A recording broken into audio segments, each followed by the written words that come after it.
नमस्कार, स्वागतम, सुस्वागतम, अभिनंदनम, किम छो, कसकाय, जय श्री कृष्णा, जय श्री राम, नमो बुद्धाय, अस्सलाम वालेकुम, hello and welcome to all of you guys. एक बार फिर मैं स्वागत करता हूँ अपने ब्लॉग में। और फिर से हमारी जो बैकग्राउंड है, अगर आप इसे बखूबी जानते हैं तो आप बस एक प्यारा सा कमेंट करिए कि ये कौन सी जगह है और यहाँ आप कब आए थे। और आज की जो हमारी जर्नी होने वाली है वो सेकेंड हाफ की हमारी जर्नी है और हम जा रहे हैं मसूरी के एक ऐसे छुपे हुए हिडन लोकेशन पे जहां आपको ट्रैक भी करनी होगी। बहुत अच्छा सा सनसेट पॉइंट है वो, बहुत अच्छा सा सनराइज पॉइंट है वो, मतलब आपको हर चीज़ का कॉम्बो और जो एस्थेटिक पॉइंट ऑफ व्यू से है वो बहुत इंपॉर्टेंट है। तो चलिए मैं वहीं जाके आपको और डिटेल बताता हूँ कि क्या खर्चे आते हैं, कैसे जाओगे, क्या सुविधाएं हैं वहाँ, होटल कैसे लेंगे, सारी डिटेल्ड वहाँ मैं आपको डिस्कशन करूँगा।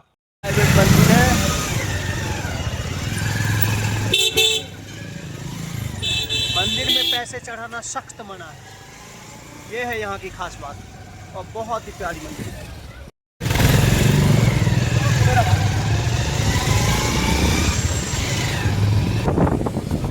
ये वो रास्ते हैं, स्टेप बाय स्टेप चढ़ते हुए मैं उस पहाड़ी को भी क्रॉस करूँगा। बाइक के, टू व्हीलर्स के 12 रुपये चार्ज हैं, 12 या कितने रुपये, हाँ 12 रुपये चार्ज हैं। हर टू व्हीलर्स को यहाँ देना पड़ता है। कैसे हो तुम लोग, कैसे हो, बिल्कुल बताते चलो। देहरादून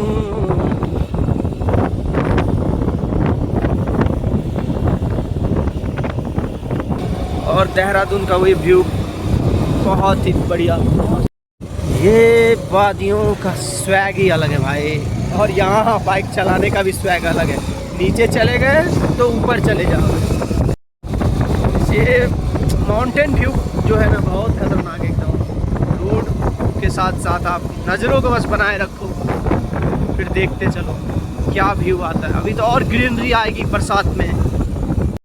आप मसूरी का ये व्यू देख सकते हो, क्या ब्यूटीफुल है एकदम। पहाड़ों पे छोटे छोटे कहीं कहीं पे जो आपको घर दिख रहे हैं, एक्चुअली वो बहुत छोटे नहीं, वो कई मंजिल के घर हैं।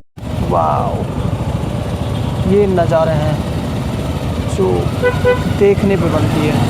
और यहाँ से कैंपटी फॉल जो है वो 15 किलोमीटर की डिस्टेंस पे है और मैं जा रहा हूँ दलाई हिल्स जो करीब 5 किलोमीटर और है। बिल्कुल ही करीब आ गए हैं और ये है वो प्यारा सा लोकेशन जिसे लोग बुद्धा टेम्पल या दलाई हिल्स कहते हैं।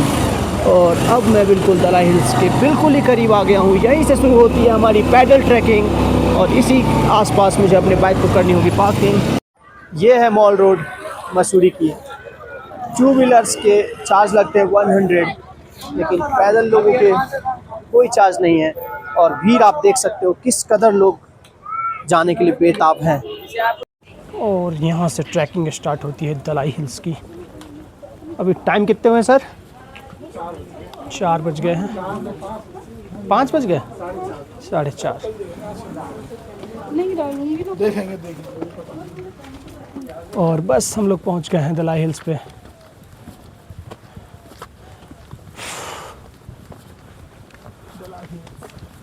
आज की हमारी ट्रैकिंग दलाई हिल्स की है। बहुत ही अच्छी जगह, मतलब मॉडर्न एक टूरिस्ट पॉइंट है देहरादून का, देहरादून के अंदर मसूरी का।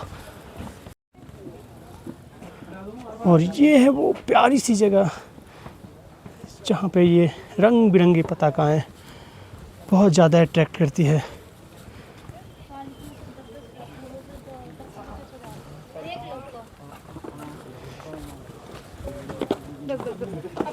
हम लोग सेकेंड हाफ में स्टार्ट लिए थे देहरादून से, ठीक है। और देहरादून से यहाँ की जो अप्रॉक्स जर्नी हो 25 to 30 किलोमीटर है मसूरी की। और मसूरी रेंज में एक ऐसा ये हिडन प्लेस है जिसको बहुत कम लोग कवर कर पाते हैं। जैसे दिव्यांश, कितनी बार मसूरी आए आप? हम 3 बार आ गए। यहाँ कितनी बार आए? यहाँ तो हम पहली बार आए। ये देखें, ये है यहाँ की मेन पॉइंट। लोग मसूरी आते हैं सबसे पहले तो वो लाइब्रेरी चौक पे आते हैं। हाँ। उसके बाद वो कंपनी गार्डन जाते हैं। 25-30 रुपये 50 रुपये की वो टिकट कटाते हैं, बस कुछ फ्लावर्स रखे हैं, बात खत्म। हाँ। उसके बाद लोग बहुत कैंपटी फॉल जाते हैं अगर उनको नहाना होता तो। हाँ। उसके बाद वो लाल टिब्बा चले जाते हैं। अगर बहुत ज़्यादा एक्सप्लोरिंग करने की वो उनकी कैपेसिटी हो तो तब वो जाते हैं कहाँ, लेंडूर एरिया। हाँ हाँ। इसके बाद जो भी पॉइंट्स है वो भूल जाते हैं। इसके बाद भी ये जो दलाई हिल्स है, दलाई हिल्स में लोग मोनेस्ट्री, नीचे मोनेस्ट्री जो थी वहाँ आके वहाँ से भी रिटर्न हो जाते हैं, लेकिन यहाँ तक आने में ना बहुत कम पर्सन है, क्योंकि ट्रैकिंग कुछ है नहीं। 100 to 500 मीटर की अप्रोक्स ट्रैकिंग है यहाँ। हम लोग तुंगनाथ गए थे, वहाँ की जो ट्रैकिंग थी उसके कंपेयर में ये कुछ नहीं है। कुछ भी नहीं है, लेकिन फिर भी लोग ये थोड़ा सा फॉरगेट कर देते हैं। अब बोलो, आप इस जगह के बारे में क्या जानना चाहते हो? हाँ, तो जैसे कि मैं पहली बार आया हूँ दलाई Yes. हिल्स, तो आप मुझे यहाँ की थोड़ी महत्वता बताएं थोड़ी, मतलब। देखिए, जब इंडिया और मतलब नेपाल और इधर जो तिब्बत है, इन दोनों की रिलेशन बहुत अच्छी थी। तो जब तिब्बतियन को बहुत ज़्यादा प्रॉब्लम होने लगी थी दूसरे मतलब कंट्री से, तब वो एज ए रिफ्यूजीज यहाँ आके अपना बस मतलब हाँ वो सहारा मिला था इंडिया से। तो यहाँ 1959 में जो दलाई लामा थे, इनके जो दलाई लामा होते थे, अभी ये 15th दलाई लामा शायद चल रहे हैं, लेकिन जो उस टाइम 14th दलाई लामा थे वो यहाँ शायद आए थे 1959 में, और वो 1 साल यहाँ गुजारे थे अपना, पूरे 1 साल। और 1960 में वो यहाँ से गए। तो यहाँ जो उनके साथ जो बुद्धिस्ट आए थे, ये सारे कॉलोनीज जितने भी यहाँ हैं ये सारे बुद्धिस्ट कॉलोनीज है, ठीक। और वो यहाँ आए, तब से यहाँ पे एक बुद्धा का स्टैचू बनाया गया है, गोल्डन कलर, बिल्कुल अभी धूप में वो बिल्कुल चमकेगी। और ये सारे जो बुद्धिस्ट प्रेयर फ्लैग्स हैं हज़ारों की संख्या में ये, और आप छोटे मोटे वो स्टेप्स लेके आए होंगे, ट्रैकिंग भी हो गई। और मैं अब आगे आपको चल के दिखाता हूँ कि यहाँ की कितनी मतलब ऊपर से जो वादियाँ दिखती है वो कितनी खूबसूरत है। चलिए, मैं बहुत एक्साइटेड हूँ देखने के लिए। आइए आइए, चलते हैं सर ऊपर। ये आप पकड़िए। तो ट्रैकिंग का जो रास्ता था वो तो हम लोगों ने पहले ही कंप्लीट कर लिया है। इसके बाद ये जो है ये ब्यूटीफुल फ्लैग्स, और मैं हमेशा आपको बताता हूँ कि ट्रैवल में मुझे सबसे ज़्यादा जो अट्रैक्ट करता है वो है ये फ्लैग्स। आप क्या कहना चाहेंगे इसके बारे में सर? बहुत ही खूबसूरत फ्लैग है, और यहाँ तो हज़ारों की संख्या में लगे हैं। एक तो मोटो ब्लॉगिंग वाले जो भी होते हैं वो भी अपने मतलब बाइक के आगे एक फ्लैग सा लगाते हैं, वो भी बहुत ही प्यारा लगता है। और धीरे धीरे हम ऊपर की तरफ आ रहे हैं, और उभर के दिखती है जगह जब ये फ्लैग, बहुत ही प्यारी। ये फ्लैग इसको और भी ब्यूटीफुल बनाता है। और सबसे मैं बताऊं तो जो मॉडर्न मतलब टूरिस्ट पॉइंट है ना मसूरी का, वो ये है। यहाँ आपको स्पिरिचुअलिटी, बुद्धिज़्म से जुड़ाव, तिब्बतियन कल्चर का पूरा एहसास, और एक मतलब टॉप व्यू पॉइंट, और बिल्कुल मतलब ज़्यादा क्राउड भी नहीं है, ज़्यादा कुछ अफरा तफरी भी नहीं है, और ट्रैकिंग भी हो जाती है।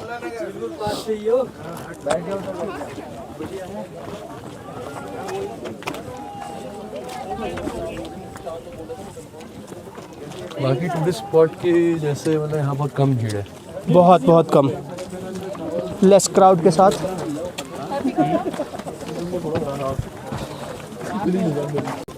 नमो बुद्धाय। और हम लोग आ गए टॉप मोस्ट व्यू पॉइंट पे, जहाँ दलाई हिल्स का सबसे वो ऊपर का वो पॉइंट है, जहाँ एक गोल्डन सी स्टैचू बनी हुई है लॉर्ड बुद्धा की। वैसे तो जो लॉर्ड बुद्धा थे वो मूर्ति पूजन के बिल्कुल खिलाफ थे। वो कहते थे कि कुछ भी करो, मूर्ति पूजन मत करो। लेकिन आज जो हकीकत है कि पूरे वर्ल्ड में सबसे ज़्यादा बुद्धा की ही स्टैचू है, और हर जगह। मैं इससे पहले भी जहाँ गया हूँ, वाह,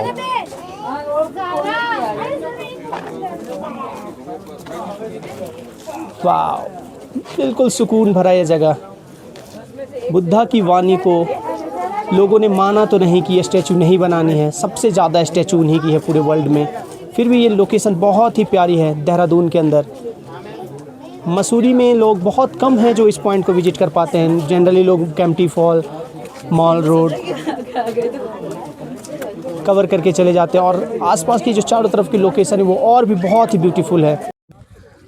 और ये मैं बुद्धिज़्म जो पॉइंट था दलाई हिल्स, उससे भी थोड़ा आगे आ चुका हूँ, और यहाँ से व्यू जो है वो बिल्कुल सूर्यदेव अपनी बिल्कुल पीक पे हैं, और जो अपोजिट का व्यू है ये बिल्कुल ही शानदार।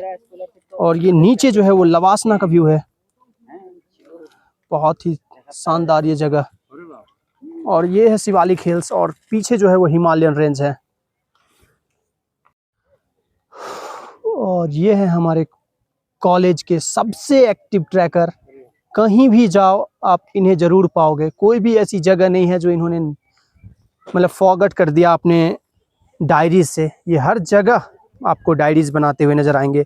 अब ये भी देखो, दलाई हिल्स के बाद भी जो लास्ट पॉइंट थी ये वहाँ तक भी आ चुके हैं, और प्यार से लोग दिव्यांश कहते हैं, जो दिव्य अंशों से बना है। और मैं हूँ आज का साथी, बने रहिए मेरे ब्लॉग में प्रशांत टाइमलाइन। तो आज की हमारी जो जर्नी थी देहरादून से दलाई हिल्स डायरेक्ट, मसूरी के किसी और पॉइंट को आज मैं विजिट नहीं किया हूँ, पर अब मैं जा रहा हूँ फर्स्ट पॉइंट के बाद सेकंड। पहले तो यहाँ मैं मोनेस्ट्री विजिट करूँगा, उसके बाद मैं देहरादून के मसूरी के 2-3 पॉइंट्स जैसे लाइब्रेरी चौक, वही गांधी चौक, और सेकंड जो मॉल रोड नाइट आउट के लिए सबसे बेस्ट लोकेशन होती है। और ये फ्लैग्स बहुत ही ज़्यादा अट्रैक्टिव और एक्टिव ट्रैकिंग यहाँ हो जाती है, करीब 1 किलोमीटर की। लोग बहुत सारे हैं।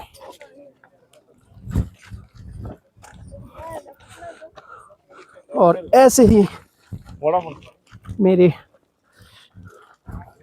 ब्लॉग के माध्यम से आप देख सकते हैं मसूरी, और मसूरी ही नहीं उत्तराखंड के मैंने कितने सारे पॉइंट्स कवर किए हैं। और जो मेरा नेक्स्ट पॉइंट होने वाला है वो भी काफ़ी इससे भी खतरनाक पॉइंट होगा। मैं वहाँ जाने के बाद आपको दिखाऊंगा उस पॉइंट की।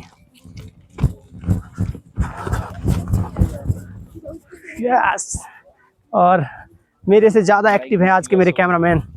और ये मुझे लगती है क्या है, जंगल जलेबी है ये तो, पिटोसिलोबियम डेल्सा। सबसे पहले दलाई हिल्स कवर करने के बाद मैं अब जा रहा हूँ बुद्धा मोनेस्ट्री। वैसे तो इससे पहले भी मैं एक मोनेस्ट्री कवर किया था जिसका नाम था मिंद्रोलिंग मोनेस्ट्री, और ये जो मोनेस्ट्री है, ये एक तो मैंने मिंद्रोलिंग मोनेस्ट्री कवर किया था जो कैप टाउन एरिया में आता था, ये मेरी दूसरी मोनेस्ट्री है।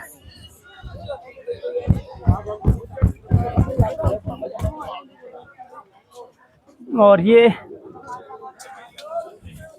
कचरे कहीं नहीं फेंके। मैं इससे पहले वाले ब्लॉग में भी आपको बताया हूँ कि जो लोग आते हैं पहाड़ों पे घूमने, वो 2 तरह के लोग होते हैं। एक तो मेरे जैसे टूरिस्ट होते हैं, और एक बहुत ही भद्दे से टेररिस्ट होते हैं जो कचरे फैलाते हैं हर जगह, प्लास्टिक प्लास्टिक प्लास्टिक फैलाते हैं। तो ऐसा काम आपको बिल्कुल नहीं करना है। अगर आपको प्लास्टिक भी खोलनी है ना, पॉलीथीन, तो ऐसे खोलो कि उसका पूरा एक भाग उसमें अटैच ही रहे। ऐसे आप पॉल्यूशन से देखो कि क्या हालत बना रखी है लोगों ने। मतलब ये है सिविक सेंस जीरो वाली। अब इसको कहाँ, ये देखो यहाँ है जीरो वाली, है कि नहीं? मतलब क्या करूँ मैं इसका, यहाँ से कहाँ ले जाऊँगा? प्रॉपर वार्निंग लिखी है फिर भी। और ये क्या भाई, ये कुछ अलग सा, मुझे लग रहा है बंदर से बचने के लिए लगाया भैया ने ना। ये गजब जुगाड़, इंडिया जुगाड़ों का देश है, बिना जुगाड़ यहाँ कुछ नहीं होता। और ये देख सकते हैं आप कितनी प्यारी सी एक जुगाड़ है। और ये है सिद्धूप चोलोप्लेइंग टेम्पल। ये नाम ही बहुत अजब है भाई। इसका नाम क्या है एग्जैक्ट? सेटअप चैपलिंग चोइफेलिंग टेम्पल। आते हैं अंदर, और ये हमेशा ओपन ही रहता है हर किसी के लिए। पहले मैं बिल्कुल आउटर साइड से आपको विजिट करा रहा हूँ। और ये है बिल्कुल आउटर व्यू। कहीं भी जो मोनेस्ट्री होती है वो इतनी प्यारी सी होती है, मतलब लोकेशन, वहाँ आके आपका माइंड बिल्कुल, मतलब फ़ोन आपको कहेगा कि भाई अब मुझे रख दे, मैं साइलेंट होना चाहता हूँ। अगर मतलब ऐसे तो बुद्धिज़्म जो है वही मतलब इसके लिए जाना जाता है कि कितनी ज़्यादा साइलेंस और हैप्पीनेस, और ये उसका सबसे ज़्यादा जीता जागता उदाहरण। आप किसी मोनेस्ट्री में जाओ, बिल्कुल ही अच्छी वाइब्स आती है वहाँ। और उसमें से एक ये है जो मसूरी रेंज में दलाई हिल्स पे आती है। भी आप अगर बुद्धिस्ट मोनेस्ट्री में आते हैं तो सबसे जो अट्रैक्टिव चीज़ें होती है, जो अट्रैक्शन लाती है सब में, वो ये धम्मचक्र जो द प्रेयर व्हील्स के नाम से जाना जाता है। इसको अगर एक बार आपने रोटेट कर दिया राइट एंगल, तो 1 लाख मंत्र आपने जाप कर लिया। और फिर चलते हैं यहाँ से दूसरे लोकेशन पे। ये प्यारी सी लोकेशन आज की, जिसको दलाई हिल्स के नाम से जाना जाता है। 1959 में जब यहाँ पे आए थे दलाई लामा, तो इस जगह का वो किए थे। और यही वो प्यारी, वाह, ये है सारे व्हील्स जिसको धम्मचक्र कहते हैं। और ये सबसे अट्रैक्टिव पॉइंट होते हैं किसी भी मोनेस्ट्री के, द प्रेयर व्हील्स। एक बार आपने अगर ये व्हील्स घुमाई तो मतलब आप 1 लाख मंत्रों का एक साथ जाप कर रहे हैं। और ये जो वॉल पेंटिंग है ये बहुत ही अट्रैक्टिव है इस मोनेस्ट्री की। बहुत प्यारी सी ये लोकेशन है। सामने की तरफ आप जाएंगे तो दलाई हिल्स पे जाएंगे, और ये इस साइड अगर जाएंगे तो ये मोनेस्ट्री साइड है और ये वॉल पेंटिंग इनकी बहुत खूबसूरत है और ये सारे तिब्बतियन लोग हैं यहाँ पे, उनके ही कल्चर को यहाँ पे फॉलो किया जाता है। और ये है मार्केट एरिया जहाँ सारे खाने पीने और छोटे मोटे अट्रैक्टिव आइटम यहाँ मिल जाएंगे। ये था इसका मेन एंट्री पॉइंट, यहाँ भी है। और यहाँ ये प्यारा सा डॉगी और सन ग्लासेस। और ये हमने की थी इल्लीगल पार्किंग, यहाँ पे फ्री पार्किंग कहो या फिर इल्लीगल पार्किंग कहो। और ये थी प्यारी सी हमारी आज की लोकेशन जिसको कहते हैं दलाई हिल्स। ये तिब्बतियन को डेडिकेटेड था और यहाँ से शुरू होती है लवासना की रेंज। ये सारी लवासना है। ये है वो 0 पॉइंट जहाँ से हर लोकेशन शुरू होती है और लोग प्यार से कहते हैं इसको लाइब्रेरी चौक या फिर गांधी चौक। और यहाँ से आप अगर इस रास्ते को जाएंगे तो कैंपटी फॉल, कंपनी गार्डन और दलाई हिल्स वगैरह जाएंगे। और सीधे की तरफ जो है ये है लाइब्रेरी चौक, बुद्धिस्ट टेम्पल जिसको दलाई हिल्स कहते हैं। और यहाँ हमें दिख गए हैं थामास और बहुत बुरी हालत में एक प्यारा सा डॉगी। बाइक की हमने कर दी है पार्किंग। बस यही खास बात है कि यहाँ खाने पीने की, इंजॉयमेंट की सारी सुविधाएं हैं मॉल रोड में मिलती है। ये बुकिंग ऑफिस, यात्री टिकट, यहाँ 8 बजे तक आप आखिरी बस देहरादून के लिए ले सकते हैं। मतलब बहुत ही ईजी है पब्लिक ट्रांसपोर्ट से भी आना। और सबसे बेस्ट तो वही है, 2 व्हीलर रेंट करो और आ जाओ। और मेरे दो साथी पीछे की बाइक पे हैं। हमारी ये आखिरी कुछ पल बचे हैं जिसमें हम सभी एक फ्रेम में आ गए हैं। और यहाँ हम लोग रुके हैं बस एक छोटी सी टी पार्टी के लिए। और फिर इसके बाद पीछे की जो नज़ारे हैं देहरादून की, वो वापस बुला रहा है हम लोगों को 8 बजे से पहले, ताकि हम अपना खाना पीना खा सकें। और मिलते हैं फिर नेक्स्ट किसी अच्छे से ब्लॉग में। बने रहिए मेरे साथ मेरे चैनल प्रशांत टाइमलाइन में। Thank you.